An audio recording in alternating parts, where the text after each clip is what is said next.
Now moving down to performance metrics. So performance metrics is basically a terminology used or a set of criteria used to measure the conduct or health of any project or building or organization extra. So it's a generic term. In the same similar terms, there are daylight performance metrics, which basically takes into consideration the quality and the quantity of daylight, helps the designers to evaluate, compare, and optimize different design options of a daylight space.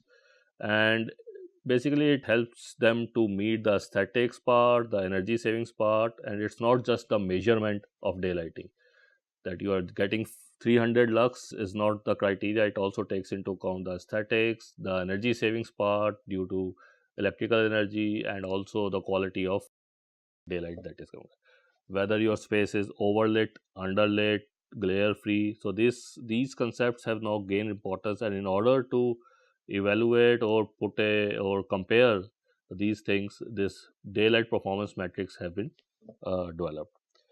There are different daylight performance metrics. The oldest one is daylight factor, then daylight autonomy, continuous daylight autonomy, useful daylight illuminance, daylight saturation percentage, and the last one is spatial daylight autonomy and ASE. The daylight factor is can be called as a static daylight performance matrix, whereas the rest of them can be categorized as dynamic daylight performance metrics, because they change with every hour uh, throughout the day. To start with, let's start with the first and the oldest performance metrics, which is daylight factor. It was first daylight performance metric developed in United Kingdom. It was used to estimate daylight levels inside a space. It's a simple factor. I mean, it's simple formula. Daylight factor is equal to interior illuminance divided by outdoor illuminance percentage. You calculate the percentage of that. So it's from the equation, it's clear it's a ratio.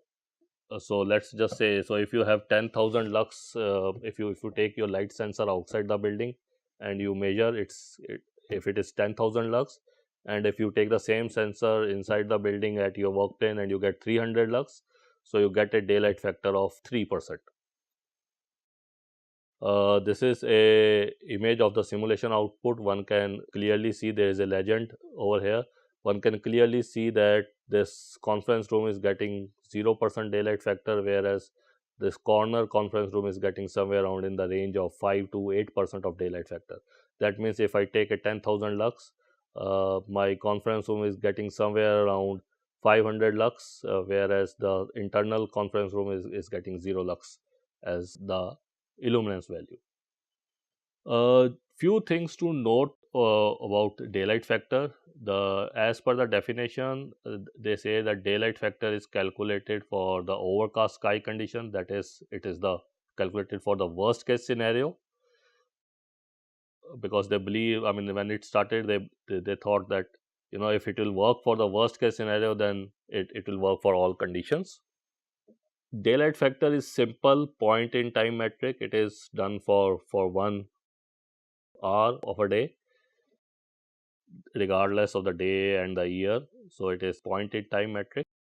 It was very useful, and it is in fact is useful in making design choices, in comparing different design options, starting from different building forms to other thing, understanding surface color reflectances, seeing their impact on the daylight factor.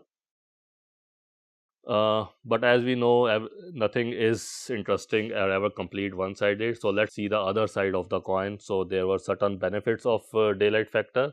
Now just let's see what are the cons of the same. So yes, overcast sky condition helps you design for the worst case, but it also results in over designing, because if and again, it was primarily developed in UK, which has got more of cloudy sky condition than a sunny sky condition.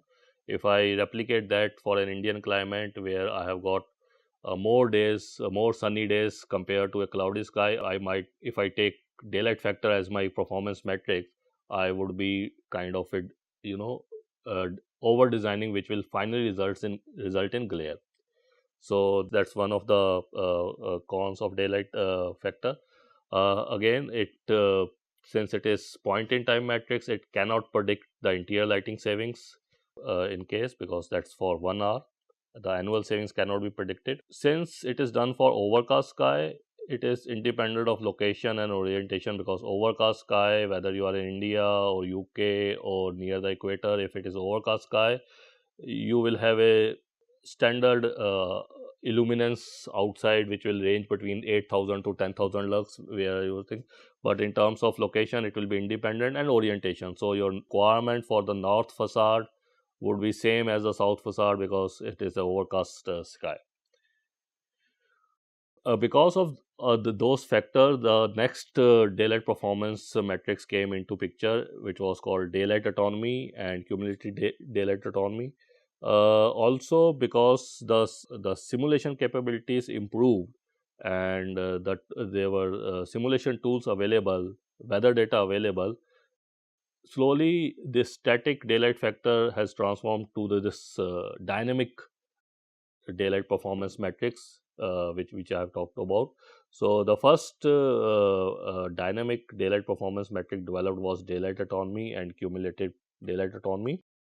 In a simple, it was originally proposed by Association of Swiss Electrician in 1989 and approved between 2001 and 2004 by Christoph Reinhardt. As a definition, daylight autonomy is represented as a percentage of annual daylight hours that a given point in a space is above a specified illumination level. So now this is resulted in annual daytime hours. So you take the total daytime hours and you calculate that your sensor point or your given point in that space is above a certain illumination level. So you count that. So the it is generally presented as dA with the illumination level as a subscript. So here the dA is 300. So they are talking about that this the point in question, how many hours it will be above 300 lux. So you have compliant hours which are above 300 lux and the annual daytime hours. So you calculate the percentage that gives you the daylight autonomy. Now let's take this through a simple small example. So let's see if we are interested in finding the daylight autonomy at this point, right? So just to make it simple in calculation, I have taken it for a day. So formula we know, daylight autonomy 300, compliant hours by annual daytime hours. So let's take for a day 8 in the morning till 5 p.m. So there are 10 hours. So we have got, so in this case we will take a annual daytime hours as 10, and so around 8 a.m. we are getting at this point 50 lux, then 9 150, 325, at 700, then 800, 850. So this is generally the profile of the day lux level at this point. Now let's try to identify how many points out of this 10 points are above 300 lux. So we can easily count that there are 5 points which are above 300 lux. So that gives me the daylight autonomy or 300 for this point as 50%. So let's just quickly see that calculate the daylight autonomy with 400 lux, daylight autonomy for 200, and daylight autonomy for 100. Right. So above 400 we have got around 40% of the point. Above 200 we have got 60%, and above 100 we have got 80% of the time. So this calculation is generally done by the simulation tool for every hour, for every daily task throughout the year, and then this percentage is calculated. This is the same example. Now we have represented the daylight autonomy.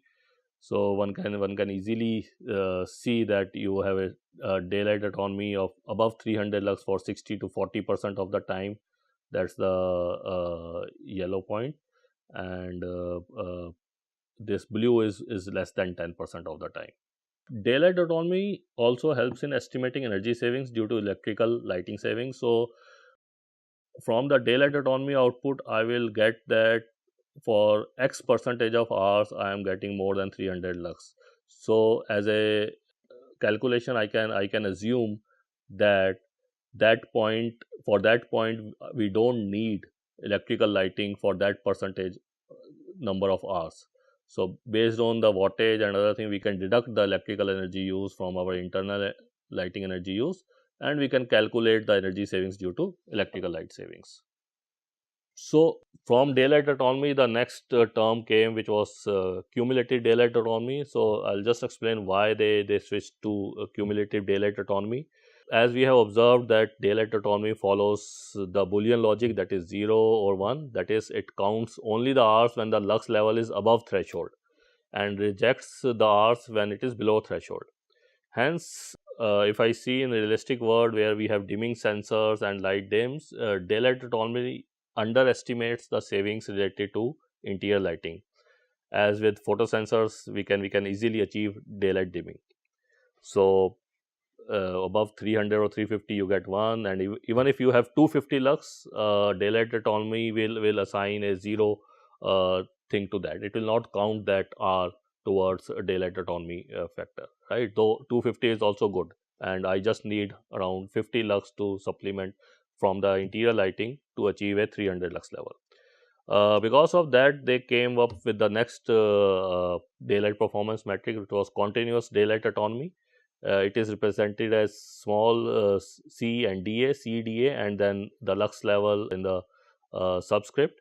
The compliant hours are now full and partial. So the continuous daylight autonomy is basically awarding some partial credits in a linear fashion to those values which are below threshold, right? So now let's just visit the same example. We have thing, so full and partial. So the annual daytime hours in this same case remains the 10. But if I take the ratio, 50 will become 0.16, 150 will become 50% of 300 lux, then 325 is taken as 1, 700 again 1. Anything above that threshold is considered as 1, and anything below of the threshold, a partial credit is given. So now if I calculate, my overall CDA comes down to 70%, 70.7% in this case, right? And now this is a more accurate and then with this you can have a more accurate estimate of the interior lighting saving. So in actual also you will have 70% of the time when you will not requiring your artificial lighting. So again, let's do the same thing with the example with 400, 200, 100. So you can do it, but the results are like 63%, 80%, and 87. You can see an improvement from daylight autonomy. In this figure, this above upper left corner is the daylight autonomy figure, and then you can see in this cumulative daylight autonomy, the yellow area has increased compared to the daylight autonomy. Now coming down to the useful daylight illuminance and daylight saturation percentage, we all know more is better, more money is better, but we also know that excess of everything is bad. So that because of that thing, they have arrived on the useful daylight autonomy. Similar case is for daylight. So if I got more daylighting, it will result in glare. So the earlier daylight autonomy or daylight factor, they did not consider the over lit spaces or excess lighting. So that's why the useful daylight performance metrics came into picture. So you can clearly see the glare impact in this image, right? So in terms of definition, useful daylight illuminance metrics bins hourly time values based upon 3 illuminance range. So it bins the ranges into 0 lux to 100 lux, which it call is again not as useful daylight illuminance, it's called underlit. Then 100 lux to 2000 lux and above 2000 lux. So what it says is 0 to 100 is again not desirable because it's low lighting. Above 2000 is again not desirable because it will result in glare. Anything between 100 to 2000 is considered or is taken in favor of the useful daylight illuminance. So it gives full credit to anything between 100 to 2000 and 0 credits for anything below 100 or above 2000 lux. Same example, if we calculate in this case, so if we see the total UDI compliant hours are 6. So here the threshold is 100 to 2000. So 150, 325, 1200. This will not qualify 3000 because it's above this thing. Then 500, 225, 175. So out of 10 hours, we have got 6 hours where we can say that yes, this is useful daylight illuminance. So that gives us around 60% of UDI number. You can see the simulation output. You can easily observe the areas which are close to the perimeter. They are get less of number of hours. They are achieving useful daylight, whereas the areas that are inside are getting more number of hours as UDI compliant.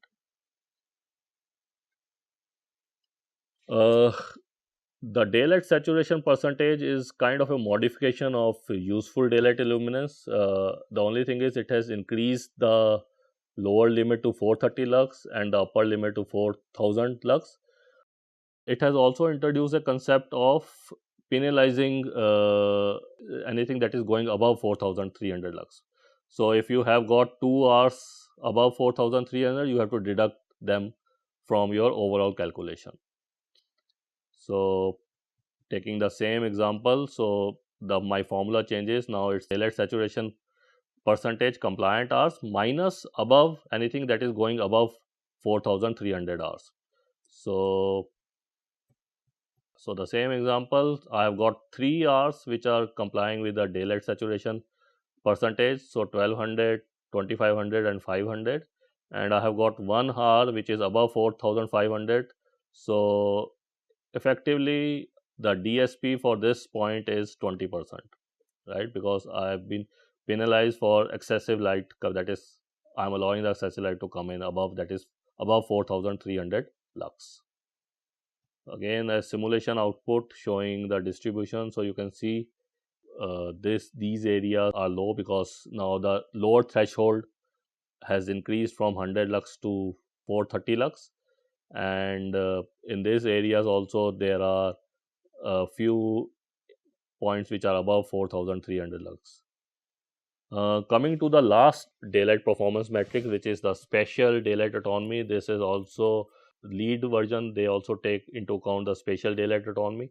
As per definition, it is the percentage of the floor area that receives at least 300 lux for at least 50% of the annual occupied hour.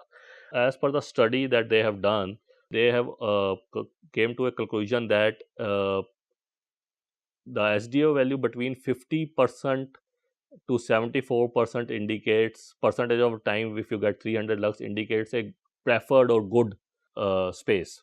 So basically in SDA, if you have more than 50% of the annual occupied hours when you are getting 300 lux, then it's preferred, is accepted, and more than 75% of the area is getting 300 lux for 50% of the time is the preferred one. So now coming down to the last daylight performance metrics, it's the spatial daylight autonomy. Spatial daylight autonomy defines the percentage of the floor area that receives at least 300 lux for at least 50% of the annual occupied. You must have observed that they have now, along with the lux level, they have also introduced the time factor into this metrics. So along with 300 lux, that means that sensor or that space has to achieve 300 lux. But they have also specified that at least for 50% of the time they should achieve 300 lux. So any point which is getting 300 lux but is not getting for 50% of the time or less time is not counted towards as a good daylight point, right? So just for reference, SDA value anything between 50%. So if more than 50% of your room is getting 300 lux for 50% of the time is considered as acceptable, but if 75% of your room is getting 300 lux for more than 50% of the time is the preferred one. So, taking the same example on this case, let's just quickly calculate the SDA for this space. So, I have to see the points which are above 300 lux. So, over here there are 5 points: 325, 1200, 3250, 2500 and 500. And so that comes down to 50%. That means 50% of the time this point is getting more than 300 lux, which meets the SDA requirements. Thank you. Along with SDA, they have also another performance metrics to cater to the glare aspect is the annual solar exposure, which states that any space should not have more than 10% of the area receiving 1000 lux for more than 250 hours. So they have clearly said that yes, certain percentage of direct sun or a high luminance is acceptable, but if any space or if more than 10 percentage of the area of the space is getting 1000 lux for more than 250 hours, then that is not acceptable. So SDA and ASE are two performance metric that goes hand in hand. SDA talks about takes into account the daylight availability or the illuminance, the minimum value, and ASE takes care of the glare part or excessive illuminance part of the daylighting. Thank you.